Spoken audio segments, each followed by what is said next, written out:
Welcome back, everyone. I hope you enjoyed the light refreshments that were provided.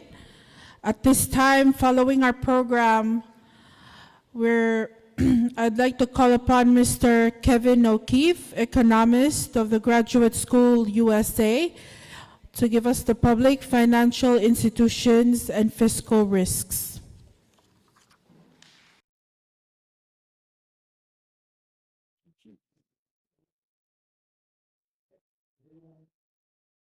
So long, MC. Let me associate myself with all the recognitions and add for our team.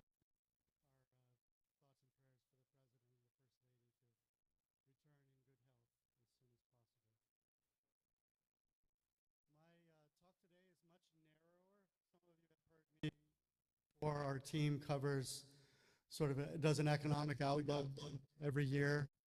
We did most recently in July, sort of the FY22 brief and presented it to some of you that are here. Because we were blessed with having decided to narrow much more focused on the fiscal risks facing Palau and some of the headwinds that cause those fiscal risks to be of even greater concern. So this is very narrowly focused. We'll just have a couple of slides that are not purely fiscal. And of course, we're open to questions when we get through. So timing has been Palau's friend very frequently. In fact, throughout your entire nearly 30 years of coverage under the compact and even prior to that independence, Palau has never really had to go through the kind of fiscal adjustment, painful civil service retrenchment, downsizing of government, retraction from services and activities. Mostly because of public policy, prudent approach with fiscal policies, oftentimes building up reserves, and gotten you through the pretty extraordinary volatility that the economy faces. Because of the narrow base, relying on tourism, because of the location, because of the impact of global events, for external shocks.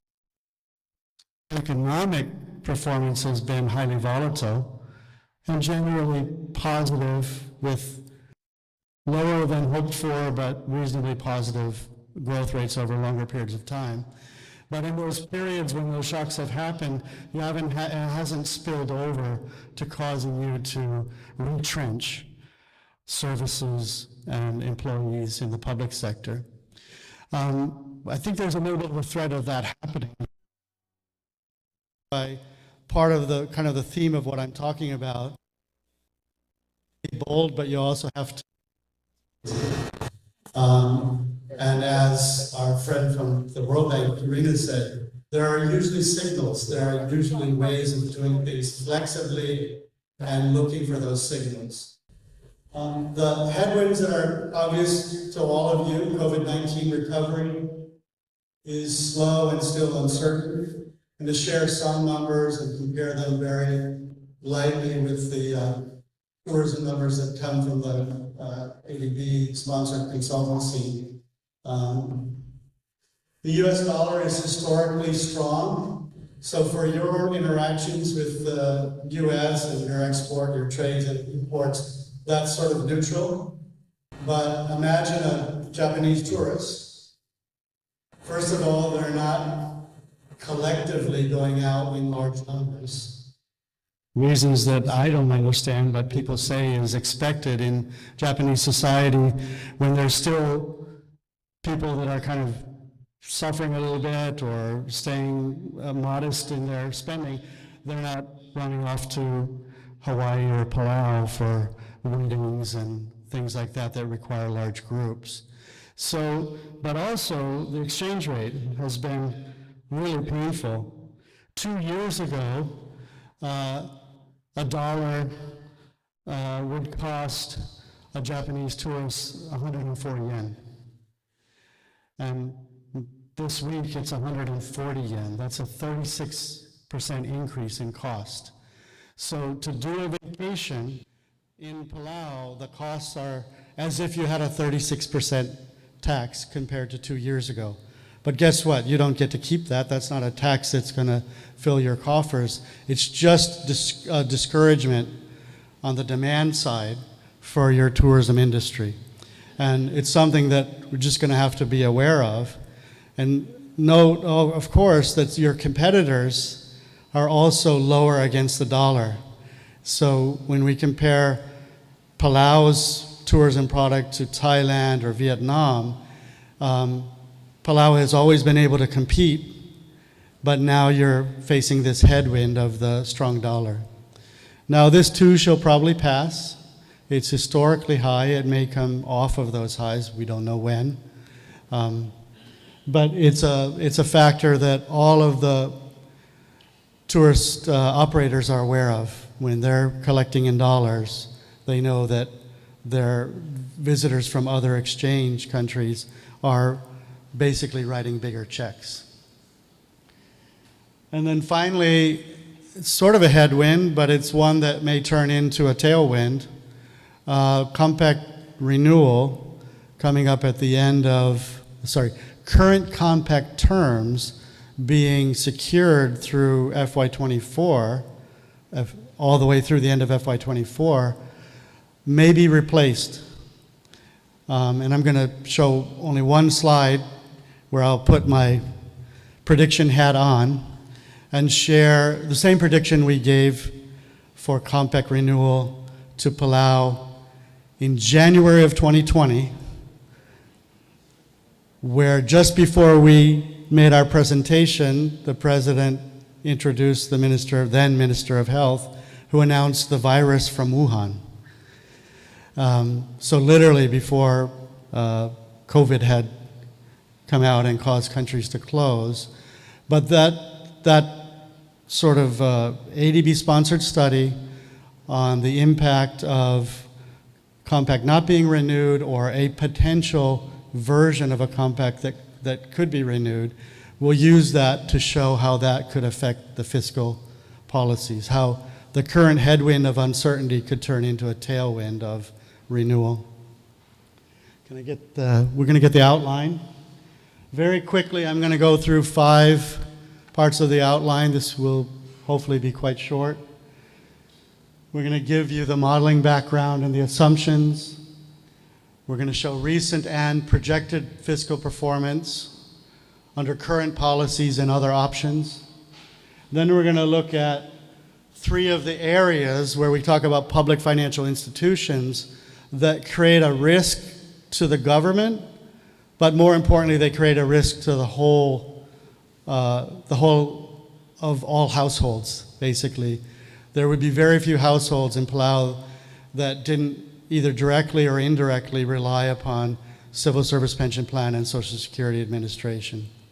And then we'll look at 2 of the we'll look at one public enterprise that presents some fiscal risk going forward. So next slide. And next. So I told you I wouldn't do a lot of economics, but this is just gross domestic product projecting forward to FY30. And I think the projections between the various visitors that are reporting this week are kind of narrowing and closing in to be closer to each other. But for FY22, which we expected to be just tilted into the positive, FY22 ended up to be minus about 1%. FY23, which we expected to be a kind of a blowout recovery near double digits, is more just a modest recovery based on what we're seeing and kind of the moderate or maybe even moderate cautious version of tourism recovery. And then finally we get the larger recovery from the doldrums. So from FY19, the effects of COVID for the 3 years, 20, 21, and 22, added up to just a fraction below negative 20%. Pretty much the largest decline that Palau has experienced, but Palau has experienced many declines of about half of that over 2 and 3 year periods. So it's worse than anything that you've experienced, but Palau has been pretty resilient in its ability to manage through declines in the past. And hopefully the recovery is, you know how to do it. And when I say you, I mean the tourist operators. You know how to bring the tourists back, as long as the exchange rate and other things are not exceedingly hard to overcome. And even this week, there are more people here than there were a month ago or 2 months ago. Next. Now these are our sort of slightly pessimistic tourism recovery numbers. So as the Vice President said, actually the peak was like 168,000 or something like that in FY15, but we've come all the way down to 3,000 in 21.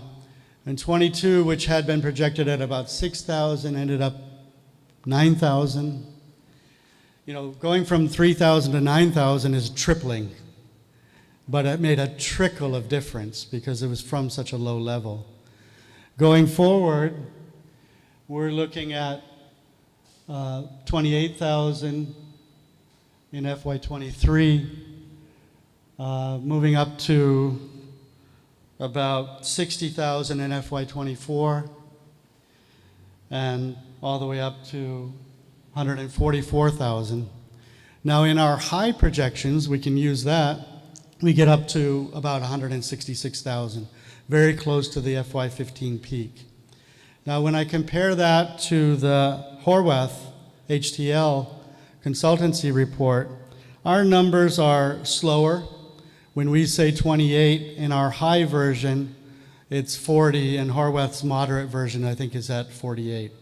In fact, I think they started differentiating at FY25, 3 different paths.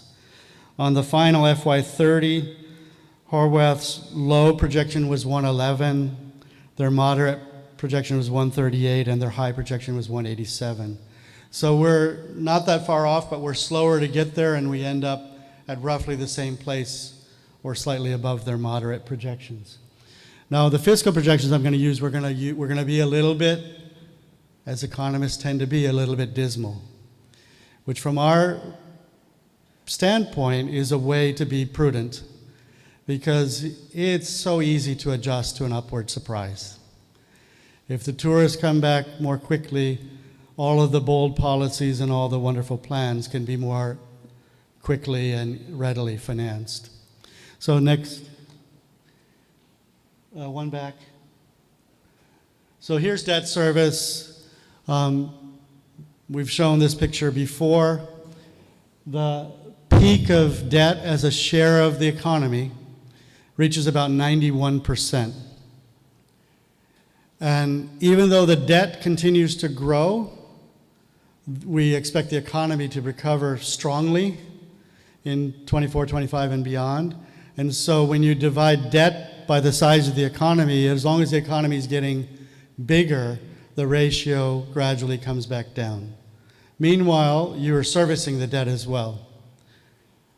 Now the yellow line, I'm sure nobody can remember from July, is a little bit more painful than it was because of interest rates. We're now maybe not even cautious enough in assuming rates at about 4%.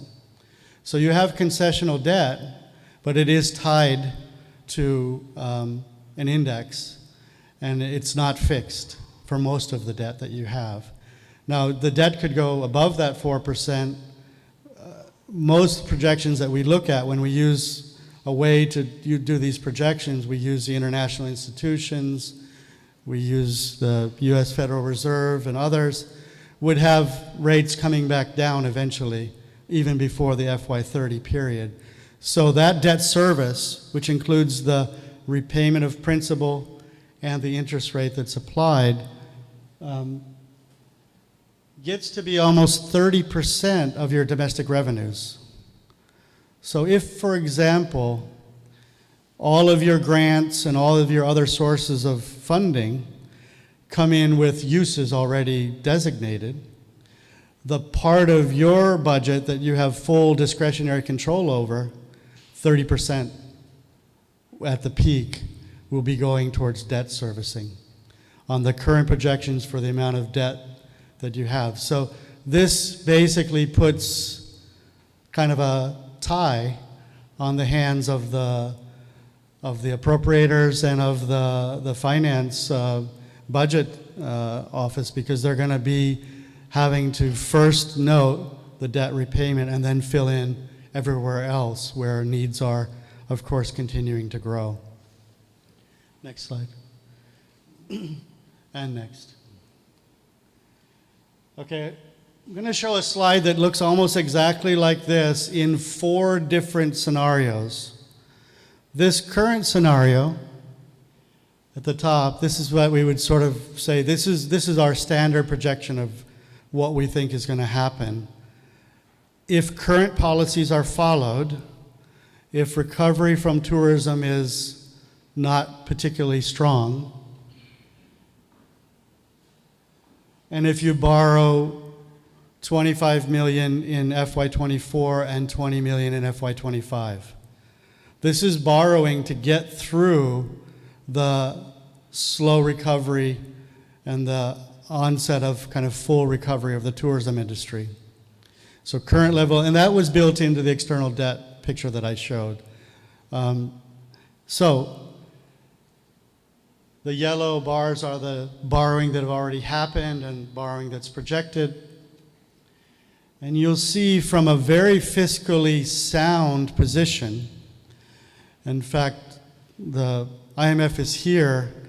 There have been, I think, a couple of Article 4 missions when the nature of their reporting on the fiscal stance of the government was exceedingly wonderful, positive, because reserves were there and fiscal policy was pretty careful. Of course, they were always recommending tax reform. Now that's coming through in January. But now, from a position of having 50 or 60 million of reserves, which is that peak in FY20 before COVID really hit strong, and that includes money that you spent, but also bankable grants from various sources. Now the reserves under current policies are disappearing, and they go below 0 in FY27, and they keep going down. Now when you have bank, and I'm using bank deposits as a proxy for revenues and expenditures, kind of an easy way to understand, is the government in a good, safe fiscal position, or is it running into arrears to the point where it's going to have to go out and borrow even more? This assumes no additional borrowing, but if you're running deficits, you'll either be borrowing from your vendors, hopefully not, or borrowing in some other market or finding some other way. So current policies really don't work. Now, you've got time to react. Current policies can be modified. Borrowing is probably not going to be an easy option indefinitely, right? Because we know that you're topping up at a fairly high level debt ratio. So if nothing is done and tourism doesn't recover faster than the projections, then you're looking at the polite word is fiscal consolidation. It's also basically squeezing, either raising revenues or reducing expenditures. And it could be substantial at the projected levels here. Now, if we look at what that would look like in the next slide, by the way, at the end of FY30, there was $36 million of sort of deficit, but no clear source of financing for it. If we go to the next slide. We've solved half of that problem, but this requires faster tourism recovery. In fact, our faster tourism recovery is a little bit above the moderate recovery that was projected by Horwath. So one, I would have to be really optimistic, and that wouldn't really solve the current problem. You still have both borrowings in 24 and 25, and yet your bank balances are still going down and getting below zero. So what would it take to do a little bit better? Next slide. Sorry, current policies are for 2 pay raises in the government, but if you just had 1 pay raise, you end up at exactly 0. This is not an enviable position to end up because you're used to having reserves, but it shows you approximately the cost of the first pay rise increase already baked in, and the second pay rise, which is projected on current policy to start at the beginning of the next fiscal year, 11 months from now. Now, before we go to the next slide, I want to preface the next slide with, this is just the graduate school without any direct information on what's going on in the compact negotiations, presenting what we projected a positive renewal package might look like. And we made that projection in January of 2020. So it's not based on contemporary information. It's based on, as we describe it, kind of a new way forward where Palau would have support for its operations, but would also build up its compact trust fund over another 20 years. Now that probably is not exactly the way the negotiations are going. But the level of support to operations and infrastructure hopefully will be something close to, plus or minus, what we're in the next slide. And you see the blue line is now tipped positive. You did 1 less borrowing. You did not have to borrow in FY25. This assumes that you know a new compact renewal package would start in FY25. Now we're hearing that it could start earlier than that, but this is just based again on a projection we did more than 2 years ago. But it would be enough for you to keep the current policies, including the second pay rise, and begin to restore, as was recommended, restore balances. Not aggressively. You'd end up at the end of FY30 with just $24 million in the bank. Finance minister would still have gray hair, or would be gaining more gray hairs, because that's not enough for them to feel comfortable. And of course, when we're projecting forward, we're not projecting another shock. We're just projecting everything goes well all the way through virtually full recovery in FY30. So the point of all of this is to say current policies on current projections need to be revisited, and yet current policies are perfectly reasonable if the fiscal situation allows for it. So when we can say those two things at the same time, it means you're looking for opportunities to do the things that you want to do, but you're waiting to enact them into law or implement them as policy until the fiscal situation gives you the kind of the green light. And to be honest, we continue to think that we're being too dismal about the tourism recovery. When it happens, we think it could happen in a surprisingly fast way, but we're not programming that in. Any questions? I'll take questions here on fiscal and then move to the next topic. Sufficiently dismal to suppress any questions. Okay, next slide. So the Social Security Administration, I think everybody in the room knows that it is on a path to slowly not being able to cover its full costs. and has just started using its trust fund to supplement current contributions to pay current beneficiaries. And the white dashed line that's going down represents the kind of end of year trust fund values that would exist without reform. And I think it's roughly 12 years from now that the trust fund would disappear and there would be only contributions to pay benefits. And so at that point, if there was no other fix, the beneficiaries would rely only on contributors, and the cut would come down from the orange benefit line to the yellow contribution line.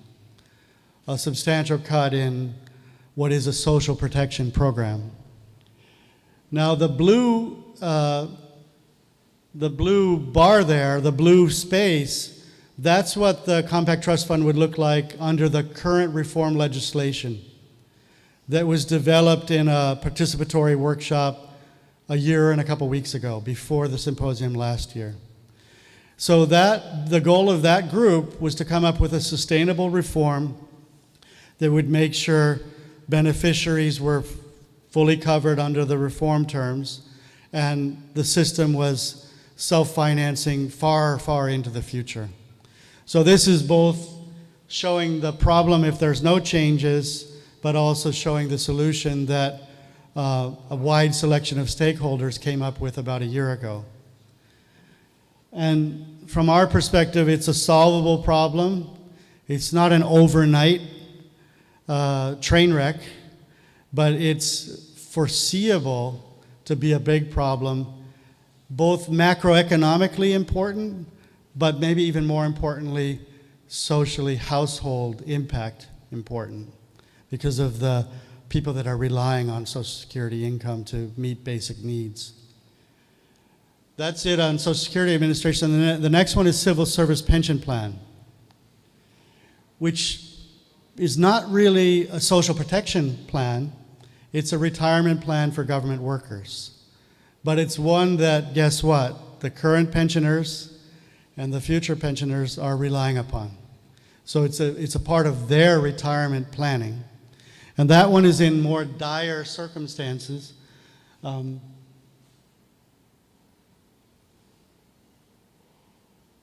Sorry, there's some kind of a white thing there.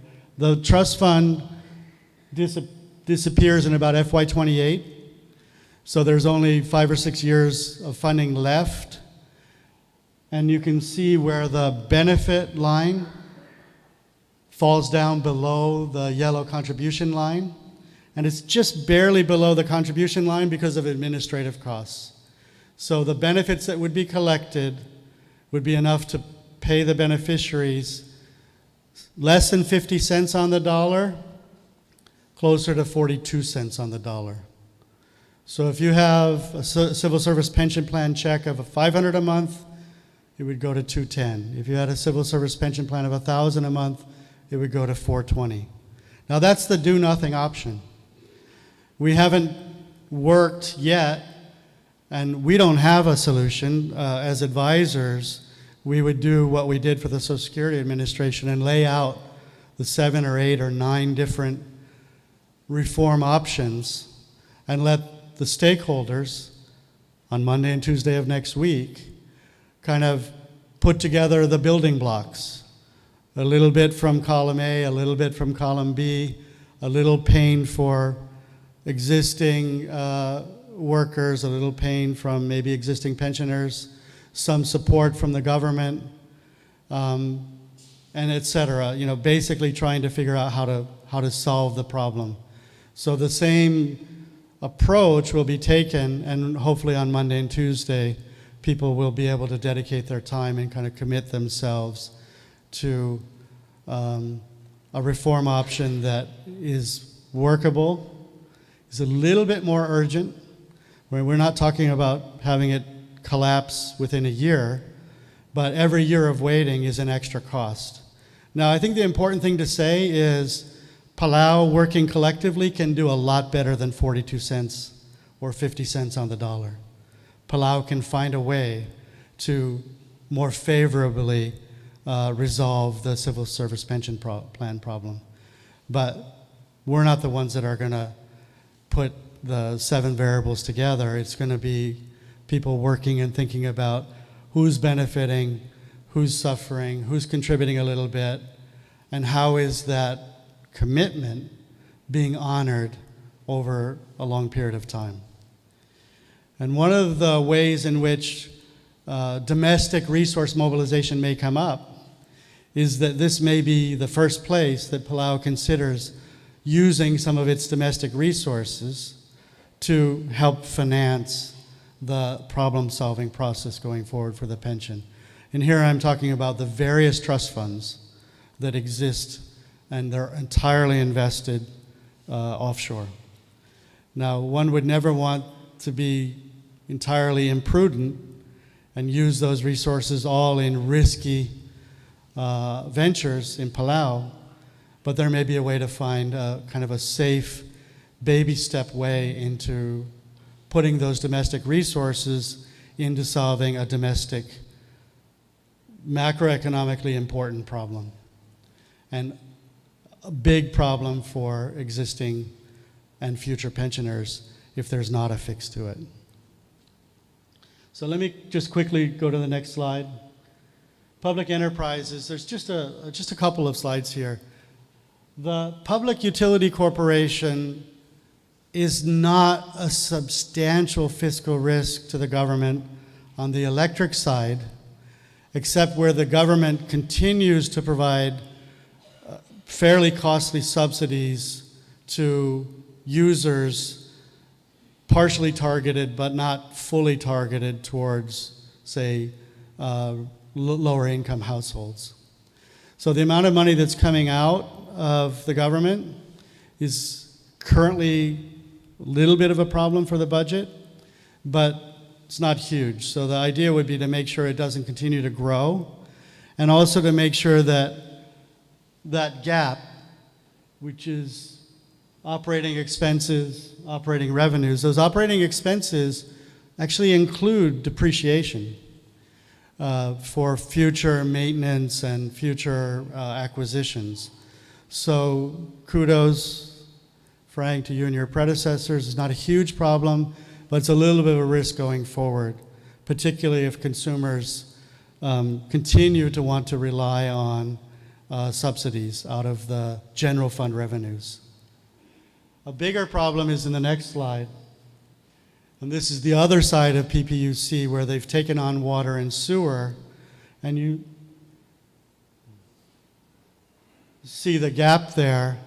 The gap there is really quite large, could potentially be growing, and is a little bit cross-subsidized, is not fully captured in that, as I understand it, the power that the water system uses for pumps and operating the system are being absorbed by the electrical side.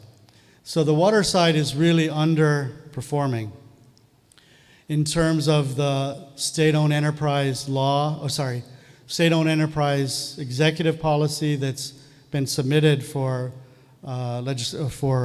adoption by the legislature. The idea of full cost recovery it's very far from that at the residential level and certainly at the business level as well. So that's a risk going forward, because if you noticed all the other fiscal problems, if these problems get bigger, then if you have a standard amount that you're going to subsidize for water, power, and you're going to pay your debt, you could be approaching 40% of your discretionary spending ability being basically tied up on day one of the fiscal year. So there needs to be some path, some consideration of a path to make sure that that enterprise in particular, the water side of PPUC, doesn't absorb large subsidies. Now, I'm not even showing PNCC or other entities because they're self-funding. They're not taking money from the general fund or the discretionary funding. Whether there's some risk there in the future, we hope not. They have been subsidized by grantors, And they do need to set aside depreciation account funding. But so far, their ability to absorb what's been given and put it into productive use has caused them not to be a call on fiscal resources. Next. That's it.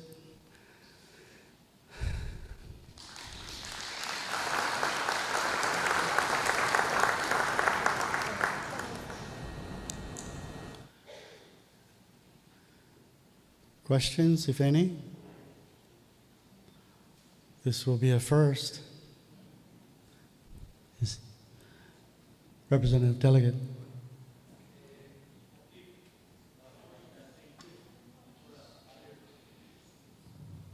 Thank you, Okif, for a very informative decision, presentation. To start off, when you first started your presentation, I was looking at the headings or the topics of discussion, and the last item was public enterprise, which we had discussed utilities. And the way I see it, the way I read it, is the performance of the government and the need to allow for money, because current policies doesn't work.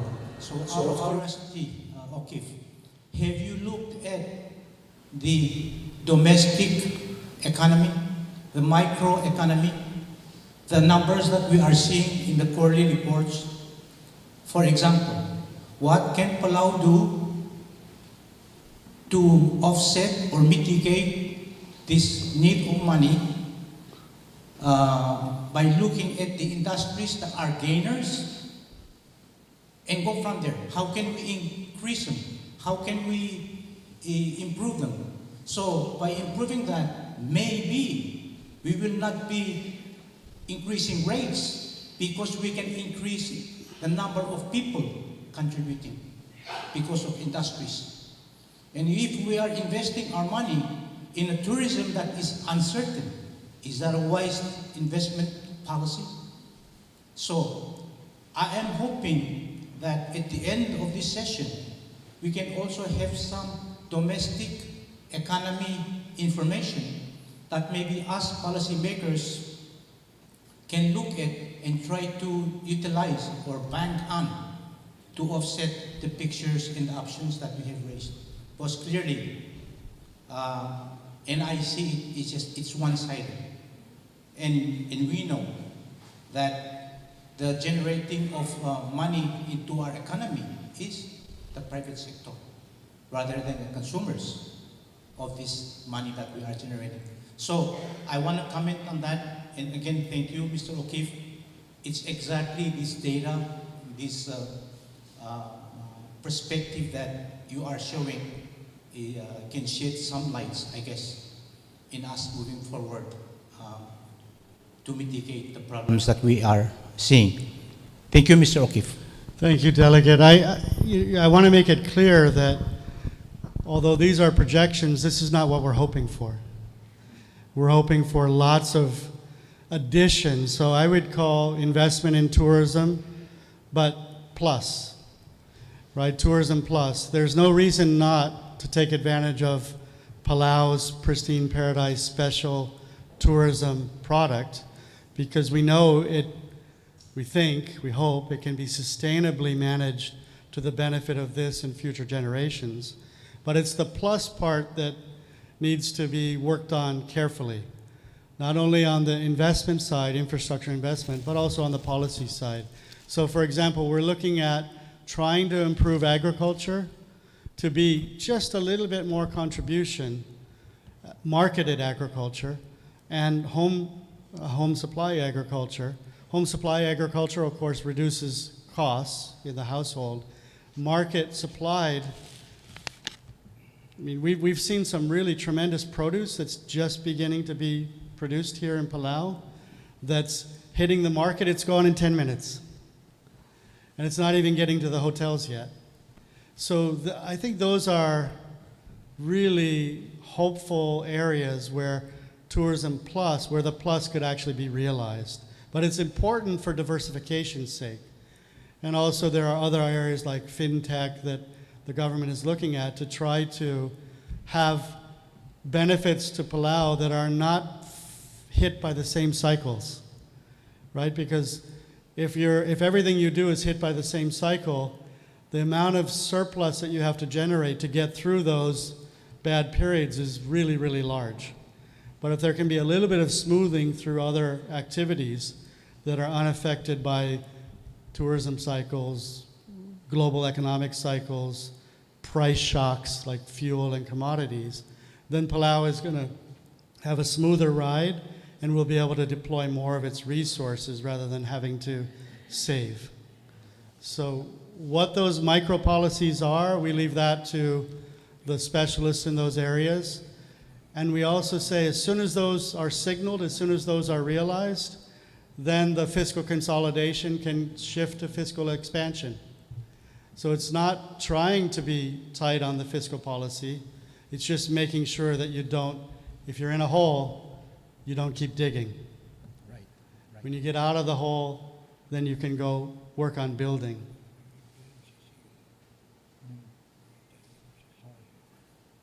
Question again, Delegate.